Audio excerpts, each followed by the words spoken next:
Yo, yo, yo, welcome back to another episode of On the Spot Sports. And before we get to our guest today, we have a big shout out for Living Sisu. Living Sisu is a platform and app that wants to give you all the tools to have success in your sport. Their main objective is to activate your lifestyle.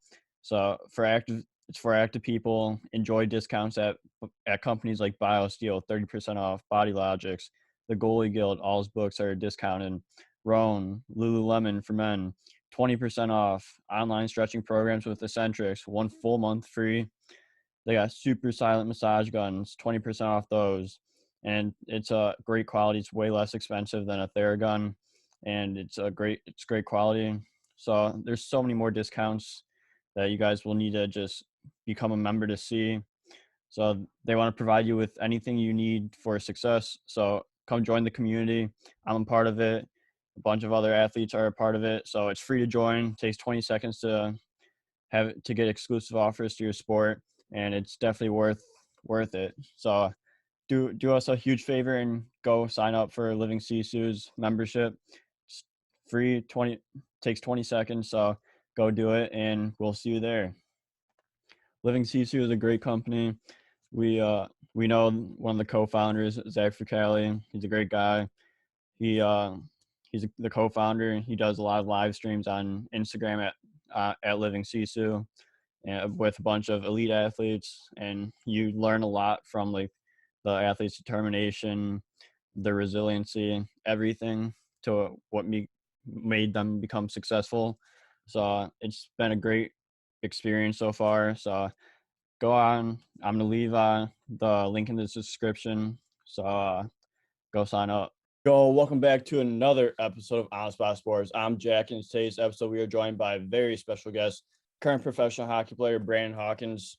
Brandon spent last season with the Toledo Walleye in the East Coast Hockey League in his 4th pro season. Prior to turning pro, Brandon spent time playing junior hockey in the North American Hockey League and the United States Hockey League, while also spending 2 years of NCAA Division I college hockey at Bowling Green State University before transferring to Northeastern University for his final 2 years before turning pro. Hawk spent the last summer playing the inaugural pro summer league called 3 Ice before signing back with the Walleye for the season. So I'm happy and excited to get you on, Brandon. So welcome to the show, Brandon Hawkins. Thanks, buddy. Excited to be here. Yeah, no problem. But start things off, like how have you been? Like today's first day of camp for you. So how's everything going with camp and just prepping for the season?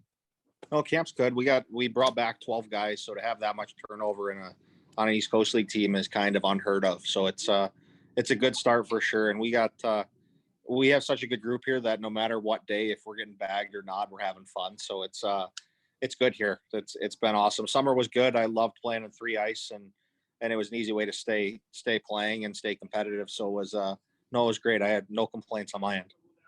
Yeah, that's great that you have 12 guys returning. Like that's just familiarity with pretty much half the team. So like and you guys went on a long run last year. So just to have those guys back and everything just is gonna help everyone get more experience and get maybe a Kelly Cup championship now. Absolutely. I guess we'll see what's happened. I mean, Waddy always puts together a strong team, so it'll be good to see what we can do. Yeah, absolutely. But like you said, you started playing the summer with 3 Ice. Like how was that experience, especially since it was a first year summer league and like it was put on television, so it had its like media coverage for sure. Yeah. No, it was awesome. I mean, the first week was it wasn't even that it was rough. It was just a couple miscommunications, and then from then on, it was running like a smooth, well-oiled machine. So it was so much fun. It was like you bring a different product, like the Big 3 basketball or something of that, and it's something different that fans want to see. It's high flying, it's offensive, and there's some new different rules that people like. So it was a lot of fun to play in, and I'll never argue with having a fun summer job being hockey. Yeah, exactly. What was a good rule that they came up with that you actually really enjoyed? I like their overback rule. Once you cross the red line, once you cross the red line and the other team's blue line, you can no longer go back across the red line or it's change of possession. Oh, and I feel and I play a lot of and I play a lot of roller hockey, so it's like you throw the puck all the way back and hold on to it. So it's almost pretty cool as to make the game way more offensive because you have to stay like on it constantly. Yeah, a lot more action, and like you can't go back, so you just gotta put the puck on the net and either that or score a goal. Yeah, hopefully. Yeah, I also like the shootout or the penalty shot one where it's like you get a penalty shot and like you can just play it out right off the rebound and you don't have to like stop or anything. So it makes it a lot more faster and quicker pace because you can turn around and score right off the rebound. Yeah, it's a little different, but it's makes things a little more fast paced if you want to think about it that way. It was a lot of fun. I'm excited. I told them I'd play again this year, so hopefully they'll have me back. Yeah. So what was the process to like get in a 3-ice? Like, did you have to like go to a tryout or were you just like contacted? No, I was contacted. I was originally on the alternate squad, and what happened is something happened with the Canadians and not being able to work here during the summertime, but they are during the season. So I got moved off the alternate squad and played for Team Leclerc, and then he wanted me to play there the rest of the season. So it was luckily but surely I ended up playing for him. And the whole process of playing in it was just they reached out to me and I signed a contract and we went from there. Yeah, that seems like a pretty easy turnover going from the alternate squad to playing the entire season. Like nothing better than that. Yeah, it was honestly so much fun too because I got to play with my line mate from here, so that made it even better. Yeah, that's even better for sure. But what was your favorite move that you pulled off throughout 3-ice? I did that Michigan move that was on Sports Center #1. It was like a spinorama. Like I picked the puck up, did like the tornado, and then instead of throwing it, I pulled it around him and tucked it in behind him. And you don't usually see that one. No, unfortunately, he's a friend of mine, so he was a little upset with me. Hey, but that's part of the game, and then you go have beers after, and like no big deal. Exactly. You guys are you goalies chose to do that, so I have no remorse. Yeah, if I was a forward, like when I was a forward, I had no remorse for goalies. I'd do the exact same thing. Oh, absolutely. Yeah, but going into this season, you're back with Toledo with the Walleye for your second season. So how excited are you to be back, and especially since it is such a special place to play? I'm beyond excited. I'm kind of on a revenge tour because beginning of the year last year, I was injured, had surgery, game 1, shift 3, dislocated my wrist, had to have kind of a reconstruction of it. Then we lost in game 6 of the final. So I'm on a revenge tour. That's the way I'm looking at it. And in my eyes, nothing less of winning is acceptable.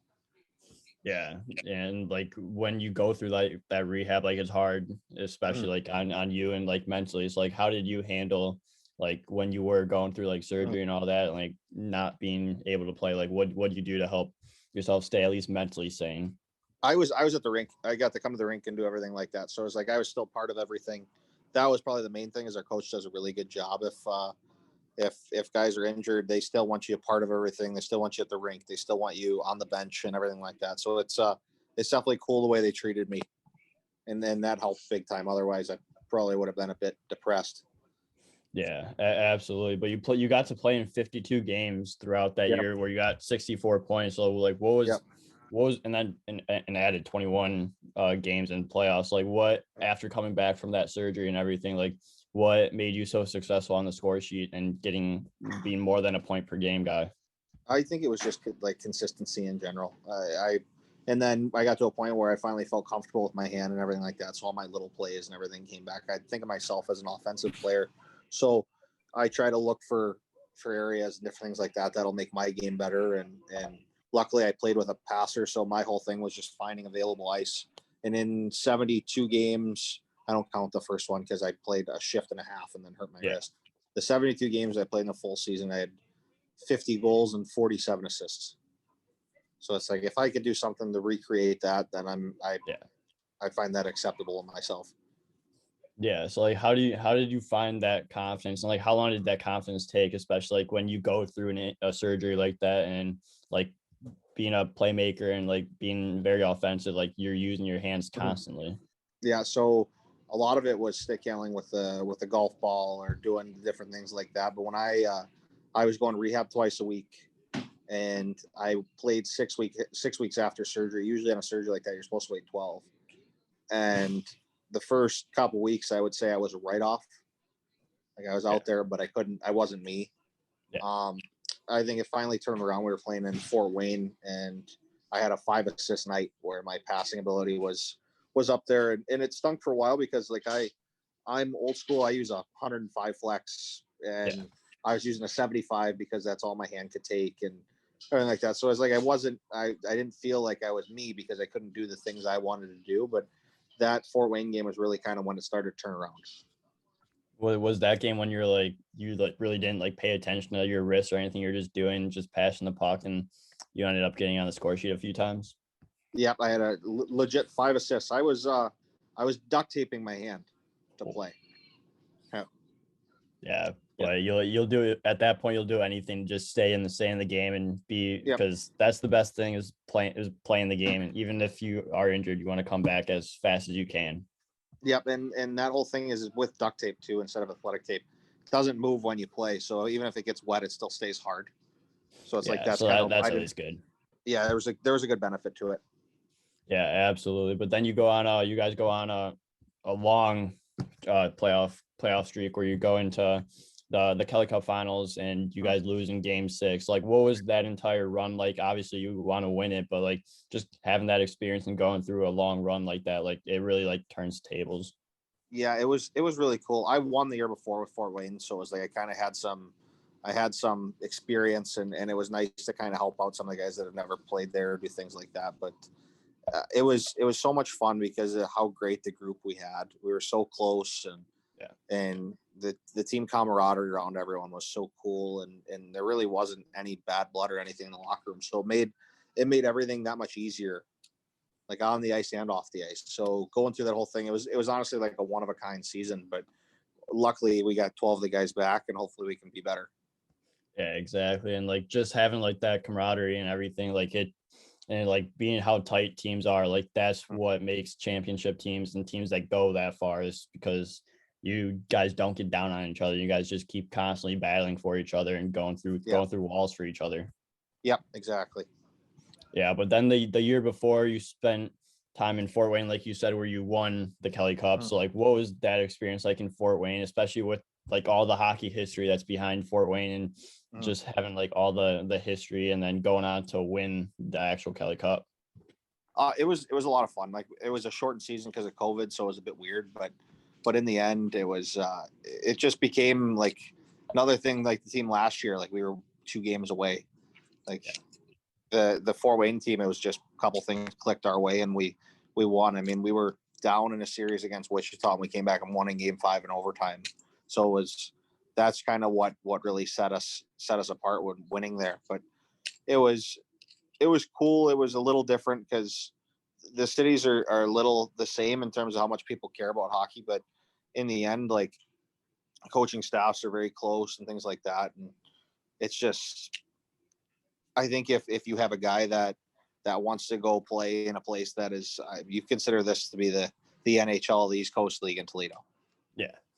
Yeah. So like you go throughout like these last 2 years where you're in the Kelly Cup, like what do you learn from all these experiences, especially like to help your career the following year and just keep that momentum going? Honestly, it's probably just longevity. Like a lot of the stuff you got to do to make sure you can compete and be yourself throughout the entire year. Yeah. That's probably the main one, because if you can't, there's not a real point of even trying. So it's a really you kind of police yourself and make sure you're ready for each and every game. And the cool thing about pro is you're kind of on your own to do your own thing, and it's on you if you're not ready. Yeah, exactly. So like, what do you do to help yourself recover? Like, especially like when you are like playing a ton of games and then you go on to a playoff stretch where you're playing even more games. Like, what do you do to help yourself recover? Mine's big time sauna and cold plunge stuff. That's kind of what I've always used. And I do a lot of stuff with like STEM units, like different electrolysis and different things like that. So it's nice recovery wise. A lot of people love the Normatec boots. I'd rather sit in a cold tub for 15 minutes. I'm the psychopath, but in the end, like it all works out. Everybody's got their own thing. Yeah, exactly. I hate the cold, but I can sit in cold tubs for 15 minutes, no problem. And just Yeah. maybe it's because like the mindset of just being able to recover faster, but Yeah. like just being in the cold doesn't sound appealing until you get in the cold tub. Yeah. Yeah, but throughout that year that you were in Fort Wayne, you also got an AHL call up to the Rochester Americans, where Yeah. you played in 10 games there. So what was that experience like in going to Rochester, especially during like a weird time like with the pandemic? It was fun. I mean, we were a team of PTOs, so we were a lot of tryout guys, but I played 1/3 of the year there with them because they only played a 30-game season. So it was a little bit different, but it was a great opportunity, and they had a great coaching staff and stuff like that that gave me a chance to play at that league, and it was a lot of fun, but it was more of a fun learning experience because you understand what they do every day compared to guys in the East Coast League. I'd probably say the difference isn't the speed or anything in that case. It's that everybody's always in the right position. Yeah. Defensively. So that's the big difference between the leagues. Yeah, so is that like the biggest thing you learned throughout that time up there is just how like everyone's in position at the right time and like being like a step ahead of the play? Yeah, exactly. Yeah, so then the year before you spent time with Wilkes in your first official like pro year, you spent time Yeah. with Wilkes-Barre Scranton in the AHL playing in 6 games, and then you played Yep. 47 games in Wheeling, getting 33 points. So like what was that first year of pro like, especially like coming with the realities of pro hockey of getting called up and down? Yeah, so I right out of college, I signed with Wilkes-Barre and went and played there immediately. And I signed with the GM and coach. The coach, you can look his stuff. I can't remember his name at the minute. Clark Donatelli. You can look up what happened with him because I'm not going to say it. But Yeah. And my GM was Bill Guerin. So it was like I signed with two awesome. Well, Bill Guerin being an awesome person, and Clarky treated me unbelievable. But the thing that stunk is when I came back after summer, is they were both gone. Guerin went to Minnesota Wild. Clarky was fired, and we got a new guy, and the new guy brought in a lot of his own players and stuff like that. But he gave me an opportunity, and he didn't like what he saw. So in the end, it didn't work out my way, but still grateful for the opportunity. Yeah. So like you face that reality. It's like how do you like manage like those ups and downs throughout the season to just stay even keel and not like let anything get to you? Well, my whole thing is if I didn't love the game, I wouldn't be playing it. So Yeah. you got to love both parts. You can't just love the fun times. You got to love the shitty times too. Yeah, it's always gonna it's a grind. Like no matter if you play a high level sport or anything like that, like it's a grind. You gotta embrace the process, and it's gonna be bad times. There's gonna be good times. You just gotta embrace it all. Is that kind of like your theory that you go with? Yeah. So my tattoo artist created something called Paradise Every Day. No matter if you're in the shittiest situation or the best situation, you're living in paradise every day. You got to find it. It's funny to say, but Corona, find your beach. It's kind of the same idea, right? It's find your way and stay positive. Yeah, and you're playing the best sport in the world, and hockey's a lot of fun. So you're doing what you love, and getting paid to do it. Nothing better. It's like I'm playing a game for money. I don't think I can ever complain to anybody. Yeah, exactly. A child's game, but you're getting paid to play. It's nothing better than that. Exactly. Yeah, but then for this part of the show, I want to get into like your youth, junior, and college days a little bit here. So you grew up in Macomb Township, Michigan. So what was it like growing up in Michigan? So I grew up in Macomb. My dad ran a roller hockey rink. That's where all the skill and creativity comes from. I ran a rink called Joe DeMars Fieldhouse. It's no longer a thing. It closed because of COVID. Another business shut down because of COVID. I grew up. I played Double A hockey until my midget major year. I didn't really take I took the road less traveled, as people like to say it. I played from all my youth hockey to the time I got to my 17-year-old year. I played Double A hockey, so travel hockey, and then I played 1 year Triple A for Little Caesars, which I played as a defenseman. I signed. I played a lot of those years in youth playing as a D, and then I signed with the Texas Tornadoes in North American League. They're not a team anymore. It shows my age. And then once, so I played there for a year. They weren't going to keep me. Because I was a D. and he's like, hey, I'll give you a shot as a forward. And I kind of took off, and I scored 35 or 36 goals that year and led the entire league in scoring. So it was kind of a whirlwind situation. I got a Division I college scholarship out of playing there for Bowling Green, and that following year, Tornado folded, and I got drafted to Sioux City. So Sioux City, I went to, and the coach that drafted me left. The coach that took me is Jay Verde, the new assistant for Detroit. Yeah. And we're Detroit's farm team. So it's hilarious that I have that relationship. And he's one of my favorite coaches ever. He's an old school, hard-nosed guy that has probably the best communication skills. So it's like he expects a lot out of you, but he'll also explain it and communicate to you like, hey, look, I need this, this, and this out of you. And that was the coolest thing. Like, I went through some stuff that year, like different things family wise and stuff, and he was always there for me. So it was definitely cool to have him as somebody in my corner and that wanted to kind of be a part of my life and help me as a young man. So it was something I'll never forget and something I'm very thankful for. But he gave me a great opportunity, and then I went to school out of that. Yeah, it's amazing how everything comes full circle like that, where he's in the organization that you're playing in now, and like he's always been there for you. So it's like it's nice and like comfortable for you to have that situation, have that relationship with a coach. Yep. And the day I left Bowling Green and went to transfer, he was the first person to text me. He goes, "Are you okay?" Yeah, he was the first person to text me. So that was it was definitely cool. It's like, and out of like I never expected it. Never, it was just out of his own goodness of his heart. He cares. That's just who he is. Yeah, that's unreal. It's a great person to have in your corner for sure. Yeah. But you said you transitioned from defense to forward. So like what was that transition like from playing defense like your entire like youth career and then having to change into forward? I wouldn't have even considered myself a defenseman. I just lined up back there. Like I was always up in the player, up in the rush, or creating the rush. It was like in youth hockey when I was growing up, my dad always wanted me to be a D because of Nick Lidstrom, but my favorite player was Brett Hull. So I'd rather be dropping the knee, taking a one-timer from in the slot than being at the blue line doing it. So it ended up working out that I just ended up in the place I needed to be. Yeah, exactly. It all comes full circle, and you're right where you want to be in as an offensive guy. Yep, exactly. Yeah, so then you go throughout like the development period through the Little Caesars organization, and then you go into Texas Tornado, like you said in the NOL. So like, what was that development and growth like, especially going from North American League and then going into Sioux City with the USHL?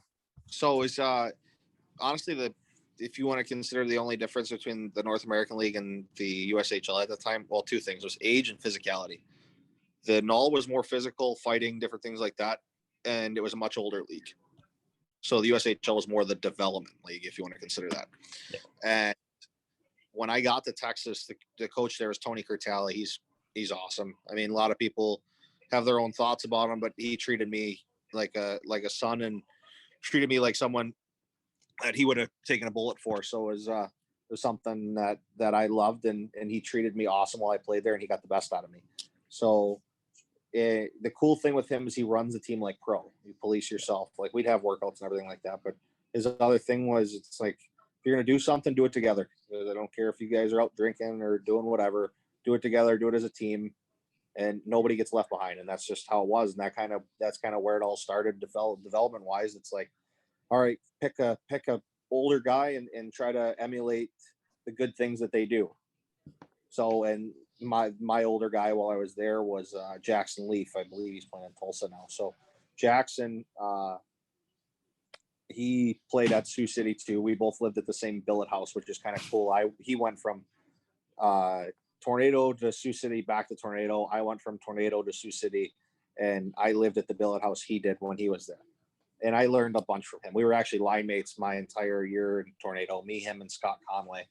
And I tried to learn a lot from him, like just his, like the views of life and different things like that. And that's kind of what Tony did, was he tried to bring in good leaders and try to basically stick the young guys like, hey, look, go do what they do. Follow them and do that. So really helped me. Yeah, and that's good to have to look up to, especially like having good leaders like that. Like you're just a sponge at that point, just soaking everything in and learning and developing Be a good rookie. just from what they do. Yeah, exactly. Yep. Be a good rookie. Yeah. Yeah, but you said you got drafted to Sioux City. So like, what was it like to get drafted to Sioux City, and like how did the draft go? It was kind of odd because I won rookie of the year, and I led the league in scoring in the North American League as a 18 turning 19-year-old. And I'm like, okay, well, my guess is I'm going to play in the North American League again next year. And then I get a call from my family advisor, like, hey, look, you're going to get drafted in pretty high. I got drafted 4th overall by Sioux City in the first round. Wow. And they call me, and the next thing I got is another call. Hey, I'm the new coach of Sioux City. So, and then that was Verde. But he developed me a lot in terms of caring way more about the details of my game. Because in the end, going into junior, I was a one-dimensional player, all offense. And that was it. Go score, go score, go score. Don't worry about the other end, go score. And when I got to junior, he really focused on, hey, take care of little plays like this, this, and this, and this, and you'll be a great college player and maybe even a great pro player after that. Yeah. So that was really cool. And we did a lot of video. His assistant Mark Abalon, I don't think he's still there, but he was even through college, he called me once a week. He called it Hawk Talks. But we'd go through video once or twice a week. Like he'd pull me aside and show me the little details and little things like that. And I think that is where I got way better at hockey, and I started to get like the looks after like I was already going to Bowling Green, but go to BG, that I would have got some different places I would have been able to go to from them because of what I learned there. Yeah, that's awesome. Just you're able to learn from like literally everyone, and like just to get drafted there and like have like all that, like all those people like being in your corner and everything like that. That's awesome just to be able to have that, especially going into like a tier 1 junior program. Yep, it was really cool, and they treated everyone like family, which made everything better. The owner of that team still reaches out. His name is Lloyd Ney. He's a one of a kind human being, and he still talks to me on occasion. So it's definitely cool. Yeah, it's awesome to see like how small the hockey world is, and like they're all everyone that you play with like is in your corner, and you're just gonna be able to just be in their corner and just have your back. Yep, absolutely. Yeah, but then you go into your first year of Bowling Green State University, so NCAA Division I. So what was the process like to commit to BGSU? I didn't even get really an official visit. I went and saw him at Christmas, and I committed a month after that. But going in there, I went in and I played really well my freshman year. I got a development camp offer to Calgary. Right after my freshman year, went to the Calgary Flames development camp. Played really well there. I think I had 2 goals in the game we played in, and stuff like that. And then came back for my sophomore year. Had a slower start, but I was within 2 points of what I did the year before, and kind of figured it out and did different things like that. So I dealt with some adversity the second year. One little injury, but didn't really matter all that much. And then I figured it all out and started playing well. And then going into my junior year just happened, and I'll never hold it against anybody or anything like that. I left, and I probably did it a little irrationally. I mean, still a young man at that point, and doing things off the cusp because I wear my emotions on my sleeve, and that's who I am. But shit happens. Are there days I wish that I didn't leave? Absolutely.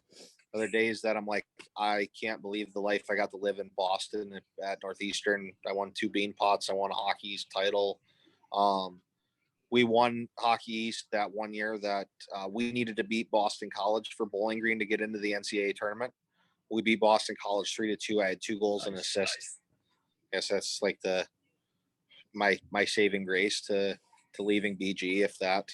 But no, I loved it there. I loved everybody at BG. Still have a pretty good relationship with a lot of good people from there, which is just cool now that it's 20 minutes down the road from here. A couple times last year I went and had coffee with the equipment guy. He's been there for over 30 years. So it's definitely cool to have. And some days I wish I didn't leave, and some days I'm like, it was probably better for you. So in the end, shit happens, but it is what it is, and it's just it's rather to be good to learn from it than it is to be pissed off about it. Yeah, exactly. And like you have so many like different good experiences throughout that Yep. time at BGSU, from like having good guys within BG that and then getting into an NHL development camp with Calgary. So like what did you learn from being in Calgary, especially like being at that NHL level? Kind of just what you needed to be able to play there. It's like you train at a different level, you skate at a different level. Everything's NHL, everything's elite. Yeah.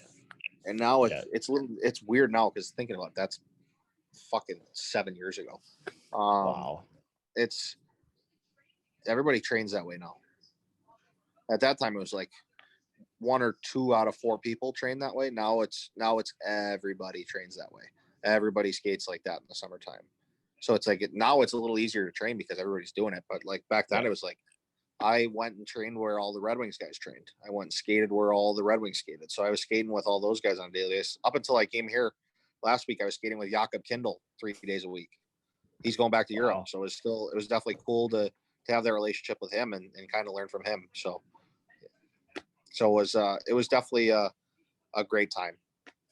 Yeah, absolutely. And like it's awesome to see like how far like everyone has come, especially with training and everything. Because like 10 years ago, but like you said, like 1 or 2 guys would be trained that way, but now it's like everyone's trained that way, and it's so much more easier for everyone to train and just get to that level that you need to. Because like once everyone is at that level, it raises everyone else's level in the room. 100%. Yeah, but then you go enter the transfer portal where you transfer into Northeastern University. Transfer portal at that time. Oh, there wasn't?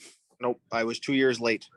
So then you go straight into Northeastern University where you played your final 2 years there. So what was it? Year and a half. Like, or year and a half? Yeah, my bad. And you're just good. So that final year and a half. Oh, I gotcha. It's kind of a conundrum because it's different. I went to BG my junior year for 4 weeks. The NCAA decided, well, you started there, you should get a half a semester taken away from you. So they took a full semester away from me playing wise.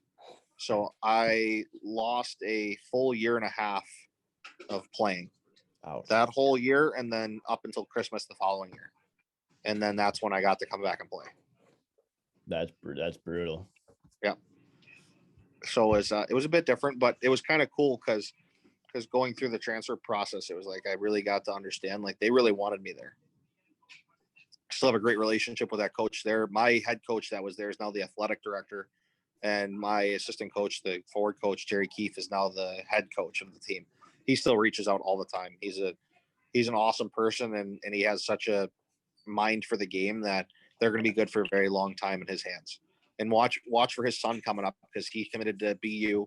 He plays at Muskegon, and that kid is a skilled defenseman. Wow.